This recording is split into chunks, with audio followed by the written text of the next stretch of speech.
नमस्कार मंडळी. तर आज आपण शेपूची भाजी कशी बनवायची ते पाहतोय. तर इथे आपण सगळ्यात आधी भाजी घेतलेली आहे. तर ही भाजी आपल्याला चांगली अशी स्वच्छ निवडून घ्यायची आहे. तर हे पहा, अशा पद्धतीने मी इथे ही भाजी निवडून घेतलेली आहे. जर भाजी आपली कोवळी असेल तर आपल्याला याच्या काड्या थोड्या जास्तच घ्यायच्या आहेत आणि जर निब्बर असेल तर याच्या काड्या कमी तुम्ही घेऊ शकतात. तुमच्या आवडीनुसार इथे तुम्ही पानं किंवा काड्या तुम्हाला ज्या पद्धतीने आवडतात त्या पद्धतीने तुम्ही ते निवडून घेऊ शकतात. पण या कोवळ्या भाजीच्या काड्या भाजीमध्ये खूप छान लागतात. त्यामुळे नक्कीच यामध्ये जर आपण काड्यासुद्धा घेतल्या तर भाजी खूप छान बनते. त्यामुळे तुम्हीसुद्धा अशा पद्धतीने निवडून घेतले तर नक्कीच चालेल. पण आपल्याला घेताना भाजी शक्यतो कोवळीच घ्यायची आहे आणि ताजी घ्यायची आहे. यामुळे ही भाजी चवीलासुद्धा अप्रतिम अशी बनून तयार होते. तर मी इथे भाजी अशी स्वच्छ निवडून घेतलेली आहे. याला आपल्याला 2 ते 3 पाण्याने चांगलं असं स्वच्छ धुवून घ्यायचं आहे. कारण या भाजीमध्ये ना जास्त प्रमाणामध्ये माती असते. त्यामुळे याला आपल्याला 2 ते 3 पाण्याने चांगली अशी स्वच्छ धुवून घ्यायची आहे. आणि त्यानंतर इथे आपण या भाजीला चांगलं असं बारीक कट करून घेणार आहोत. तरी मी इथे या भाजीला 2 ते 3 पाण्याने चांगलं असं स्वच्छ धुवून घेते आहे. तर इथे मी भाजीला चांगलं असं स्वच्छ धुवून घेतलेलं आहे. आता आपण याला तर इथे मी अशा पद्धतीने या भाजीला बारीक असं कट करून घेतलेलं आहे. तुम्हाला जर हवं असेल तर तुम्ही अशी सुद्धा ही भाजी बनवू शकता, तशी पण छान लागते. पण मी इथे बारीक अशी कट करून घेतलेली आहे. आता त्यानंतर इथे मी कढई गरम करायला ठेवलेली आहे. यामध्ये आपल्याला अर्धी वाटी शेंगदाणे घालायचे आहेत.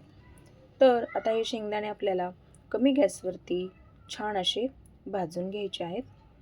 शेंगदाणे जेवढे आपण छान भाजू ना तेवढी भाजीला चव अप्रतिम अशी येते.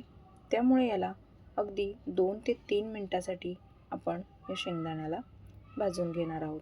तुम्हाला जर हवं असेल तर तुम्ही इथं भाजलेल्या शेंगदाण्याचा दाण्याचा कूटसुद्धा इथे ॲड करू शकता.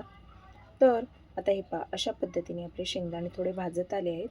त्यामध्येच आपण लगेच 5 ते 7 मी इथे हिरवी मिरचीसुद्धा ॲड केलेली आहे. त्याचबरोबर आपल्याला इथे लसूण पाकळ्यासुद्धा घालायच्या आहेत.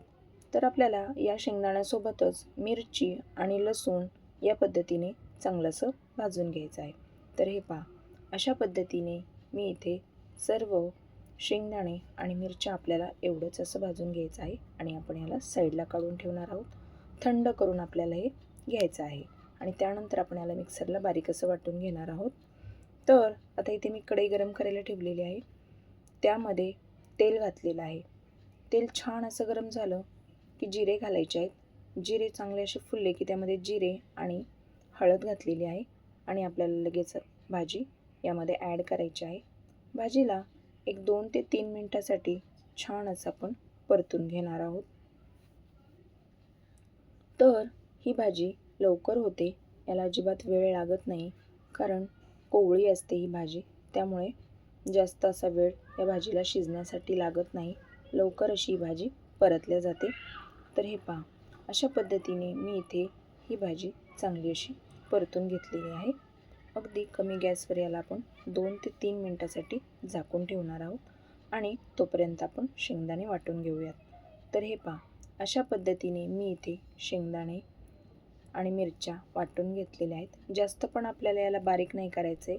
हे पहा, अशा पद्धतीने मी इथे वाटून घेतलेलं आहे. आता आपण भाजी आपली शिजली आहे की नाही ते सुद्धा पाहूया. तर हे पहा, मस्त 1-2 मिनटाची याच्यामध्ये वाफ काढून घेतलेली आहे. तर आता याला आपण परत एकदा चांगलं असं मिक्स करून घ्यायचं आहे. तर मंडळी, तुम्ही या भाजीमध्ये मुगाची डाळसुद्धा घालू शकतात. मुगाची डाळ घातल्याने सुद्धा ही भाजी खूप छान लागते. मुगाची किंवा मग चण्याची किंवा मसुराची कुठलीही डाळ तुम्ही यावेळेला ॲड करू शकतात. तर इथे मी डाळ नाही ॲड केलेली. आता आपण यामध्ये जो भाजलेल्या शेंगदाण्याचा दाण्याचा कूट होता ना वाटलेला, तो इथे आता आपण ॲड केलेला आहे. तर कूट घातल्यानंतर याला चांगलं असं आपण मिक्स करून घेणार आहोत. तर भाजी छान आपली परतल्या गेली आहे. आता यामध्ये चवीनुसार मीठसुद्धा ॲड करायचं आहे. तर इथे आता मी मीठ घातलेलं आहे. मीठ घातल्यानंतर पण आपल्याला या भाजीला चांगलं असं परतून घ्यायचं आहे. तर मीठ घालताना शक्यतो आकारानेच घाला, कारण नॉर्मल भाजीपेक्षा पालेभाज्यांना मीठ हे कमी लागतं. त्यामुळे शक्यतो कमीच मीठ घालायचं. नॉर्मल भाजीला आपण जास्त घालतो, पण त्या तुलनेमध्ये मिठाचं प्रमाण हे पालेभाज्यांना कमी लागतं. आता याला 2 मिनटं परत एकदा वाफ काढून घेतलेली आहे.